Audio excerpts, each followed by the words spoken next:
जिन्होंने इंशाल्लाह आज से चंद हफ्तों के बाद एक बार फिर वजीर आजम पाकिस्तान का हल्फ उठाना है। मंजिल करीब है पाकिस्तान। मोबाइल फोन निकाल लीजिए, लाइट्स ऑन कर दे। जहां तक मेरी आवाज जा रही है मिलकर इस्तेमाल करेंगे। बाएं जानिब, बाएं जानिब, दाएं जानिब, वहां पीछे पीछे तक एक साथ मिलके हम बुलाएंगे अजीम कौम के असीम लीडर। पाकिस्तान की आन है आप, पाकिस्तान की शान है आप, पाकिस्तान की जान है आप, पाकिस्तान की पहचान है आप। इंपोर्टेड हुकूमत के लिए तूफान है आप, पाकिस्तान के कप्तान है आप, पाकिस्तान के खान है आप, इमरान खान है।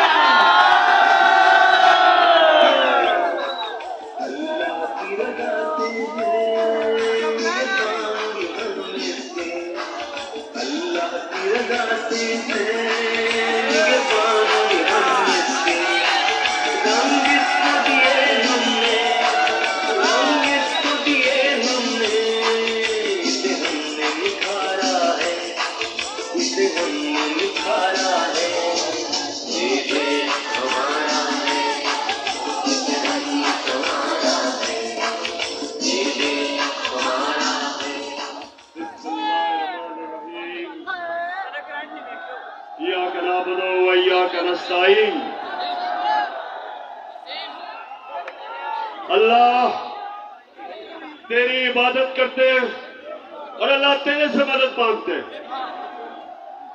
और किसी इंसान या किसी मुल्क के सामने हम सजदा नहीं करते। हम आजाद कौम हैं, हमारा कलमा हमें आजादी देता है, ला इलाहा इल्लल्लाह। मेरे अटक के नौजवानों और बुजुर्गों, और मैं आज खास तौर पे खराज तहसीन पेश करना चाहता हूं अपनी बहनों को जो भरपूर तरीके से उन्होंने शिरकत की। ये जो मेरे पाकिस्तानियों, ये जो आप वक्त सामने आ रहा है, ये हमारी हकीकी आजादी की जंग है। और इसमें मैं सबसे पहले अपने दिलेर नौजवानों को कहता हूं कि आपकी सबसे बड़ी जिम्मेदारी है कि मेरे साथ इस आप जंग में शिरकत करेंगे। और उसके बाद मैं अपनी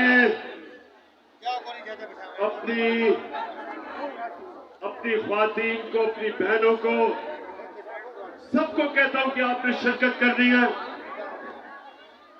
जिस तरह तहरीके पाकिस्तान में हमारी ख्वातीन ने शाना बशाना हमारे मर्दों के साथ उस तहरीक में शिरकत की थी। मेरे पाकिस्तानियों, ये हमारे मुल्क पे एक फैसला कुन वक्त है। बहुत बड़ा फैसला होने जा रहा है कि क्या हम एक आजाद मुल्क बन के रहेंगे या ये अमरीकियों के गुलामों की गुलामी करेंगे। ये फैसला कुन वक्त है। मैंने फैसला किया है कि ये पॉलिटिक्स नहीं, ये जिहाद है। मैंने ये फैसला किया कि मैं किसी सूरत, जब तक अल्लाह ने मुझे जिंदा रखा, मैं कभी इन चोरों को, डाकुओं को, गुलामों को कभी कबूल नहीं करूंगा।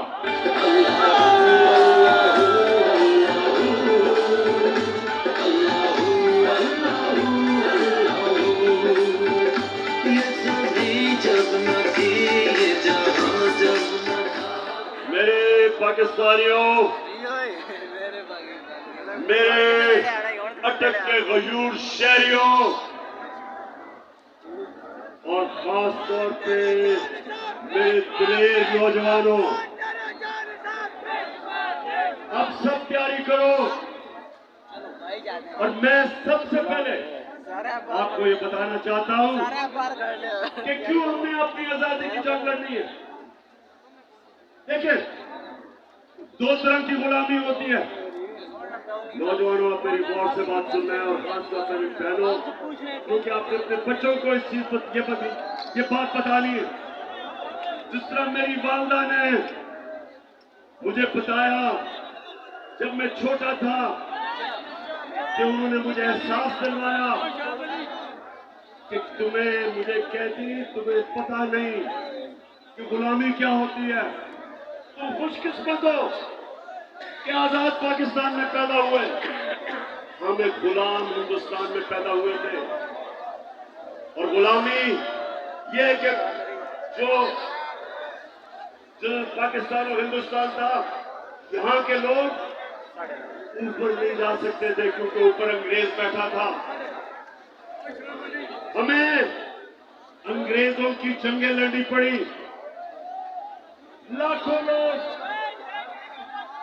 हिंदुस्तान से पहली जंग अजीम में कुर्बान हुए अंग्रेजों की जंगों में, और फिर दूसरी जंग अजीम में यहां से लाखों लोग जाके अंग्रेज की जंग में मरे। और अरबों डॉलर हिंदुस्तान के लोगों का पैसे से अंग्रेज ने अपनी जंग में इस्तेमाल किया। ये है जबकि कब्जा करके आपके ऊपर लोग गुलाम करते हैं। लेकिन दूसरी गुलामी कि जब हमें हुक्म मिला, एक अमेरिका से हुक्म आया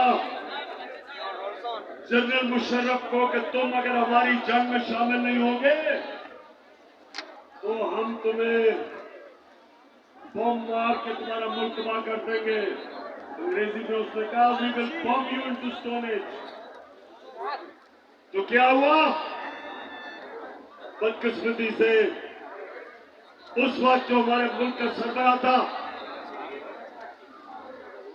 उसने अपने लोगों की दिफा नहीं की, घुटने टेक दिए और हमें फतह किए बगैर हमें अमेरिका की जंग में ले गया। हमारे 80,000 लोग उस जंग में कुर्बान हुए। 3 गुना हमारे फौजी, अमेरिका से 3 गुना ज्यादा हमारे फौजी अमेरिका की जंग में कुर्बान हुए। $100 अरब से ज्यादा पाकिस्तान का पैसा खर्च हुआ उस जंग पे। दो किस्म की गुलामी, एक तो कहते हैं कॉलोनियलिज्म, जब आपके ऊपर फतह करके एक मुल्क हावी हो जाता है, जो अंग्रेज की गुलामी थी। और दूसरी को कहते हैं पाकिस्तानी और नौजवानों नियो कॉलोनियलिज्म, के फतह किए बगैर आपको गुलाम बना लेते हैं। और ये हमारी बदकिस्मती कि हमारे मुल्क ने जब से हम आजाद हुए और जब से हमारा अजीम लीडर कायदे आजम, जो एक गुलाम हिंदुस्तान में एक आजाद इंसान था, जो मेरा लीडर था, जो हमेशा हम उसको लीडर मानेंगे, ईमानदार था, दलेर था और आजाद था, खुददार था।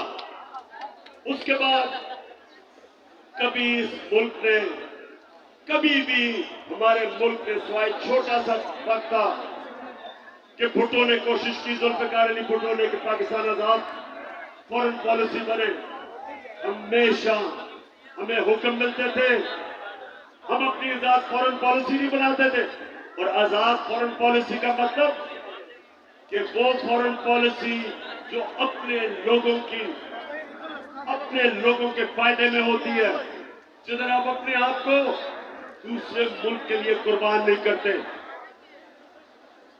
तो जब मुझे आपने इक़्तिदार में भेजा तो मैंने हमेशा आपसे वादा किया था कि ना मैं कभी किसी को सामने झुकूंगा और ना आपको कभी किसी के सामने झुकने नहीं दूंगा।